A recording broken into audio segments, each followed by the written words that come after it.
are actually very soon coming to life. One of the ideas was the idea of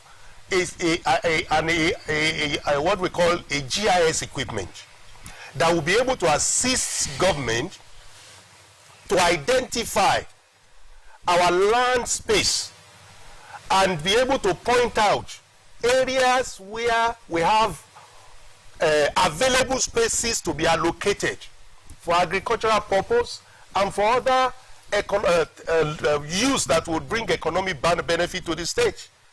Well, when this idea came up, the idea appears to be an idea, a multi-billion idea.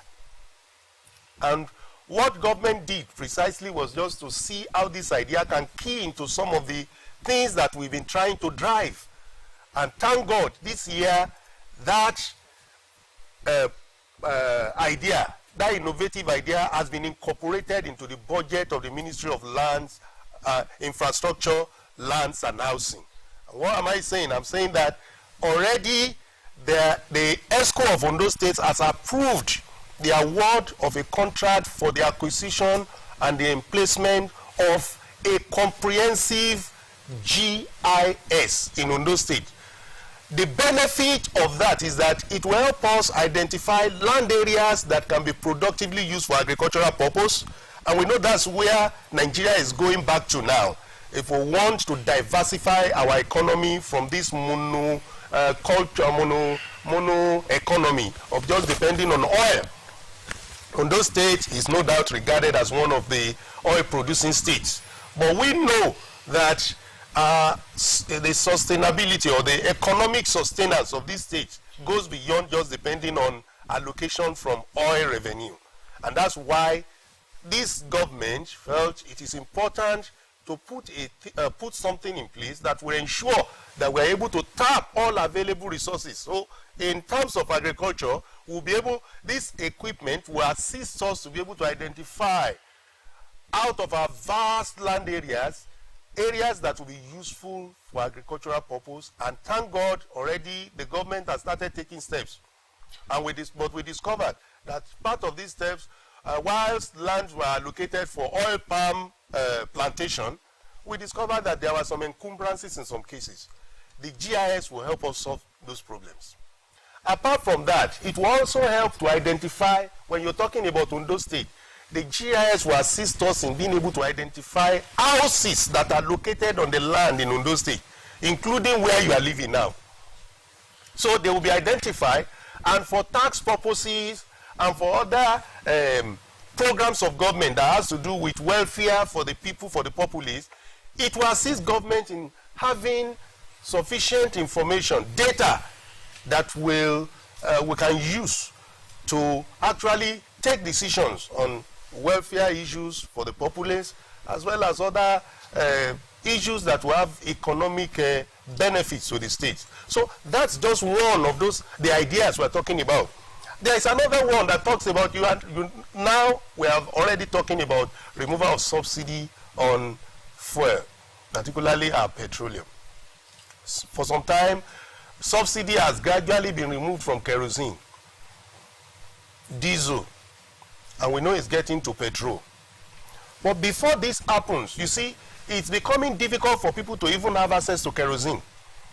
But there are some things we have in our society. One of the ideas, innovative ideas that came up was that this young man in one of our ministries came up with how we can make use of waste around us to generate gas that can be used for cooking, so that at the end of the day you are not just running around looking for filling stations, gas stations to refill your gas.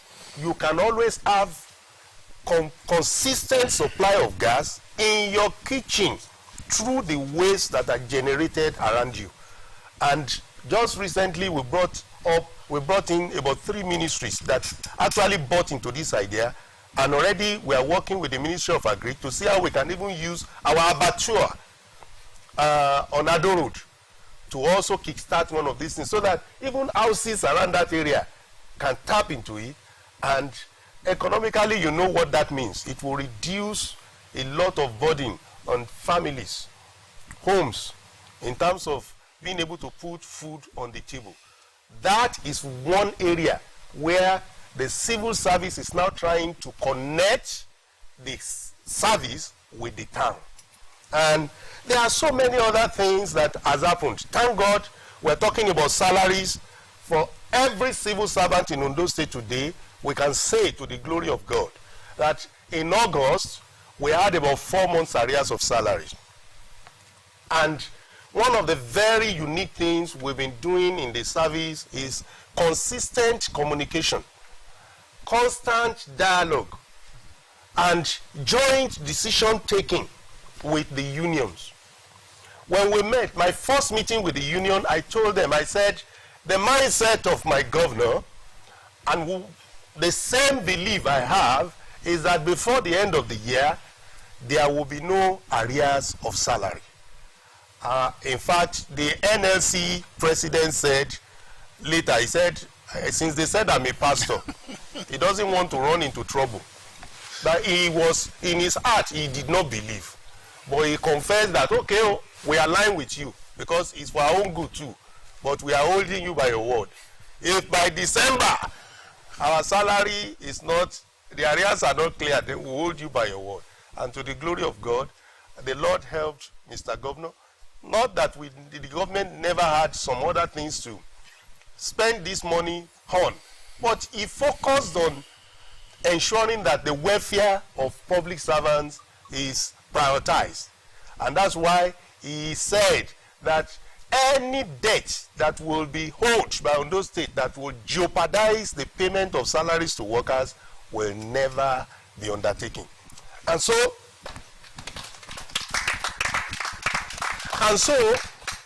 just like the usual miracle, because anything that is beyond man, it's a miracle. And God did it for us. In the month of January, in fact December, when we met with the labor union saw that the die is cast, that this wonder that they never thought could happen is going to happen. So they now came, they met with us, they said they had some fears. One, they said, in December, government was already planning to pay the leave bonus for 2023. That was not factored into what they were having in mind. In that same December, we were to pay 2 months' salary. So they now said they knew that if all these monies came in December, there is the likelihood that there will be crisis in January. So they now said we should try to try to see how we can break those things into some smaller units of paying for December, leaving part of the salary that will be paid, the second one, till early January, and then the next one towards the end of January, to take care of the school fees, because the new schools will be resuming in January, and that has always been a challenge to parents. So it was an innovative idea. We discussed, and we agreed. In fact, to my surprise, when we were having the first prayer of 2023, Mr. Governor directed, he said, we have kept our own part of the bargain. We said we wanted to pay. If they are now saying we should graduate it, let's leave it for them. But I can assure you, in fact, I'm saying it authoritatively now, that before the middle of January, Mr. Governor said no, he doesn't want to hold anything. Go and pay them. And so I'm happy. And I know you are, those who are workers and those who are market women and men, they knew what happened. And by 31st of March this year, we have paid March salary.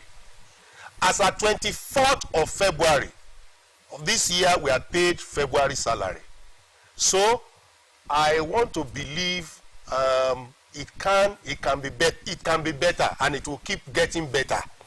But it has not been as great as that. And I think we should give kudos to Mr. Governor.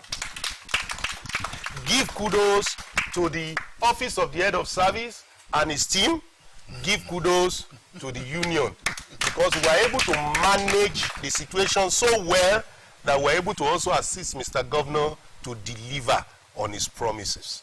So we have done to the point of, as a way of ensuring that the civil service, like I said, is responsive to the political class as well as to the populace. We have gone as far as ensuring that in recent times, you know, our system of payment, in terms of platform for payment, it was an issue. And we discovered that a lot of discrepancies and a lot of issues were coming up, and government, we took it up with the union. They said, in fact, that we must look for a solution. And Mr. Governor said, look for a solution, let me know what your solution is. And we decided we will want to change that platform. Mr. Governor said, go ahead. We've changed the platform. I'm happy to announce to you, all our workers today, that in fact, we are still doing some groundwork, because a lot of things will have to be done. If you are moving from a platform to another, migrating from a platform to another, a lot of things has to be done. We are working on that already, and I want to assure that we are getting into a robust platform where every worker will be happy that at the end of the month, when they get their salary, it won't be an issue of what have they removed from this, how did they take this, how did they get that. All those issues will be permanently solved. In fact, I want to say that as soon as we begin to implement payment through that platform again, it's going to assist us in eliminating, if not 90%, up to about 80% of the problem of fraud in our payrolls, on our payrolls that we've been discovering through the previous platform. So we want to thank Mr. Governor for giving us that environment. I have been able to operate within the last few months of my coming into this office in such a way as to become like a shining star, because there has been an environment, a platform that has been created by my boss, the governor, to ensure that everything, you know, that has to do with workers' welfare, he doesn't even blink high before saying go ahead. Within the period of my coming on board, we had an issue with this media group, Owena, Hope Newspapers.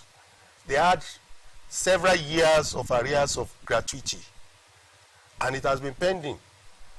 We took this up, we took the file, we took it to Mr. Governor, and we said, Mr. Governor, these people are our people. He said, yes, they are our people. And he doesn't see any need, any reason why they should keep suffering. He approved. Even when we knew that the money for the payment may not be available, he approved and said, okay, let's pay in 3 tranches. And the union, if there is any NUJ person here, will bear us out that we never paid in 4 tranches. We paid in 3 tranches. And we have settled that. There are a lot of firsts that we have recorded in Ondo State. In fact, the innovation challenge that I spoke about is something that the federal government, also the civil service for the federation, has also keyed into. And sometimes recently I heard it on the news that they were giving some award to some people for being innovative. I said, this is what Ondo State had already started. When you talk about welfare for the pensioners, is something that the governor has been very passionate about. And recently, the governor approved an increase in the arrears, the outstanding arrears, consequential adjustment for our pensioners. In fact, when we did it, we were not even thinking of what others have done. The governor did it because he felt this is right. This is what these people should enjoy. Only for the union themselves to come to us and tell us, thank you, Mr. Governor. This is the first state to come up with this in the federation. Ondo State is the first. Apart from that, when it comes to, welfare, in January, Mr. Governor himself said it. He said now, and it has already been embedded into our rules, our public service rules, that for the women, it's another great time for them. Because for our women now who still desire to give birth to children, it has always been an issue that they will not have enough time to take care of their children. But now, the governor has approved 6 months as maternity leave for women. And as part of the innovation that is coming up in Ondo State, in the civil service and public service of Ondo State, men are also not exempted. That because of the challenge of running from hospital to home and then doing some things after the woman has given birth, taking care of this, taking care of that, running around, government said, let's give them 2 weeks to stay with their wives.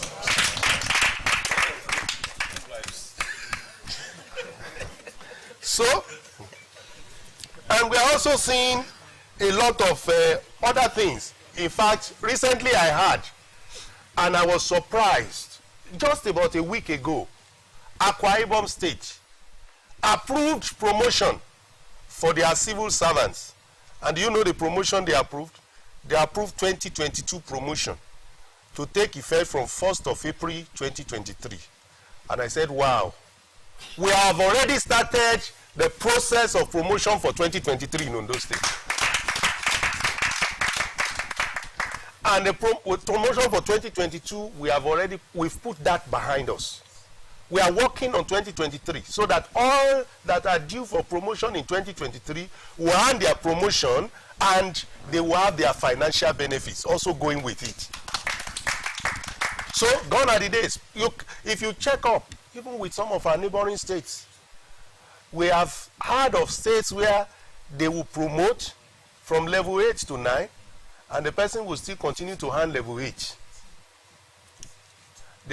For years, when the next promotion comes, they will promote, but the salary has not changed. That has not been the case in Ondo State. So these are some of the things we have seen happening within Ondo State in the public service. I think maybe when the time comes for questions, we can begin to reel out some figures. But I want to say that we are talking about thousands of officers who have been due for several different types of prefarming. So what we are actually looking forward to now, as I round up, because I can see the moderator already giving me signs. What I want to say is that for the civil service, what we're looking forward to is that we want a civil service where people will forget about favoritism, a civil service where people will know that whatever is their right, whatever they are due for, will get to them without lobbying, without running helter-skelter here and there. We are looking forward to a civil service where people would always want to do the right and do their schedules with dispatch. We are setting templates for ourselves, templates of performance, where every officer will note that any file that gets to your table, any mails that get to your table should not spend more than 24 hours getting out of your day table. So that our external customers, we don't want a situation where external customers will be coming and you'll be telling them come tomorrow, come next week. We want a civil service in Ondo State that is business-like. A civil service, and that's why I said initially, responsive to the needs of both the internal customer and that of the external customer. I want to believe this is something that is realizable and achievable. And that's why our focus on recruitment in the civil service in recent times has not been what it used to be in the past. Our focus on recruitment now, we are laying emphasis on young, vibrant graduates who are technologically savvy, who actually are IT compliant. And that's why when people say the best don't come to the civil service, we are saying that not in Ondo State Civil Service. In Ondo State Civil Service, going forward, we are recruiting the best. And we'll go for nothing less than the best. Thank you very much. Thank you very much, Head of Service, the Chairman and Chief Executive of the Media Group, Mr. Kweli Adebayo, will now do a wrap-up of the engagement that the head of services had with us. Mr. Chairman, please. Thank you very much. I believe, ladies and gentlemen, and even our viewers and listeners at home, we hold this man a big round of applause. Please. And I believe we also hold the governor of Ondo State a round of applause for being a good source of talents and knowledge that can drive growth in our society. Mr. Head of Service, thank you for speaking like a broadcaster. You have spoken, taking your time to break things into pieces. And it is important that you spoke that way, because for many of us who are listening at home, we have now got the understanding of what government is doing. You have said that one of the most important things that the government is doing for the civil service, and which is a flag of your tenure, is equal opportunity for all. Sure. You have said that the platform upon which your tenure is standing is technology, more technological applications to the function of the civil service. You have said one of the most important problems which a third world nation has is usage of land for development in the society. And you came to this knowledge early as a government.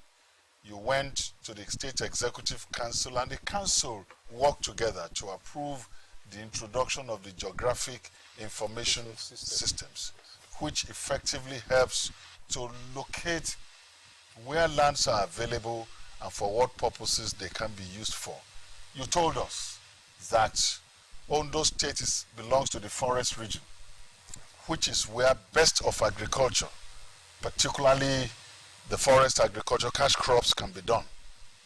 And you have said that with this use of the GIS, we can take advantage, perhaps more advantage, of the natural endowment of the forest region that we belong to.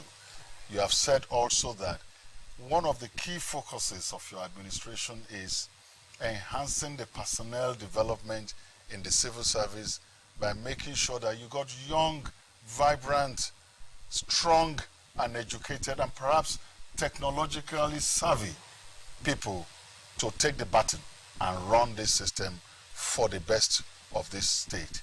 We thank you, because this is the way great nations are constructed. This is the way great states develop. As we always say that when a system is corrupting, it is the people. Tables don't corrupt themselves, it is the people inside. Thank you, Mr. Head of Service, for leading a team that is impacting in the lives of the people. Personnel development. We have no reason to doubt what you have said, because you have done it for us here. And we are first-line beneficiary of that. Thank you very much. And I hope all our people at home and are listening to us wherever they are can see the way we are going with this. They can register what the head of service has said, so that when it's their own time to ask questions, to drivel in with the shovels and the, not the other shovel, the shovel with cushion, so that they would be able to also to ask their questions. You can do that on the platforms that have been announced. Mr. Head of Service, thank you very much, and thank you very much, DMC. Thank you very much, Mr. Chairman. Well, the Head of Service has told us a lot. In the last 40 minutes, he has explained to us some of the reforms, or some of the innovations rather, not reforms, innovations that have been brought to the table in ensuring that the civil service is top-notch in this state. Well, the question and answer session is next, and let me just say that we'll take 15 minutes from now, then we'll go on break. When we're done with the 4 minutes break, 3 to 4 minutes break, we will return and have another 45 minutes of conversation.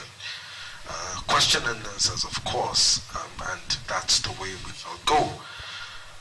Before I invite the Director of News and Current Affairs, Nike Busari, to take the floor, let me welcome Mrs. Buki Ogunkoa, Director of Operations, Alalaye, we proudly say that it is the only 100% Yoruba station that you have in this part of the country.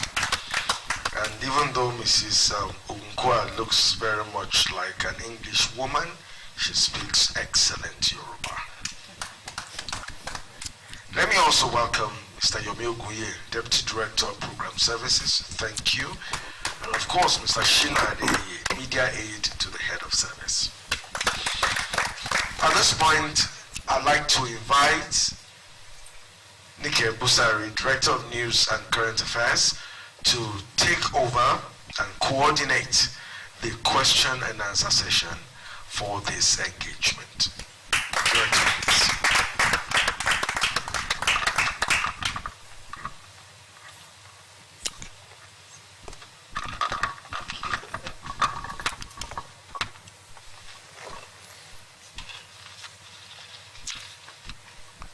Mr. Chairman, member of the top management,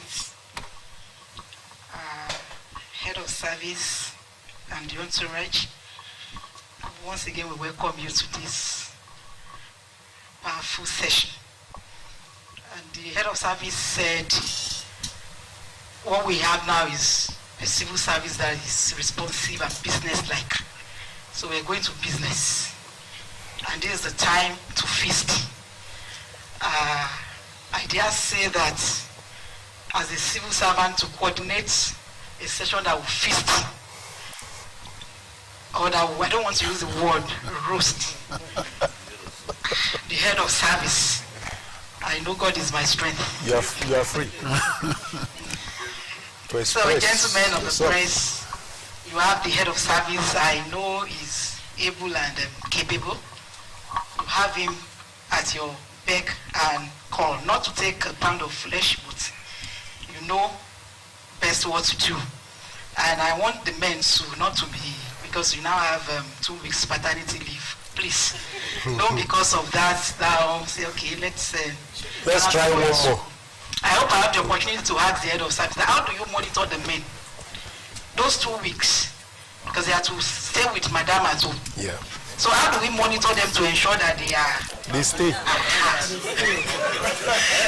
that will be much later. So I said business session now. So then I think we should first take 3 questions altogether with the permission of the chairman. I don't know how it's going to run. Then the 3 questions, because we have 50 minutes. Then the 3 questions, the head of service should be able to do justice to them. So let's have the first set of 3 people that we throw the spanner. Okay. Benga Oluwajana, I see you there. Kemi Sola Ojomu and Mr. Daisy Aditarami.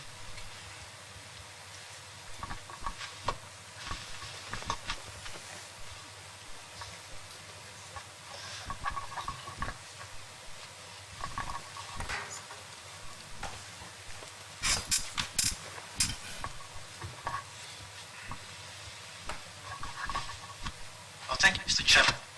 My name is Benga Oluwajano, and I have 2 questions to ask the head of service. The state integrated financial management information system, and as the SIMIS is the strategic information for financial integrity and system promotion in the civil service, among others. I want to know the achievement of this very strategic innovation as you head the civil service.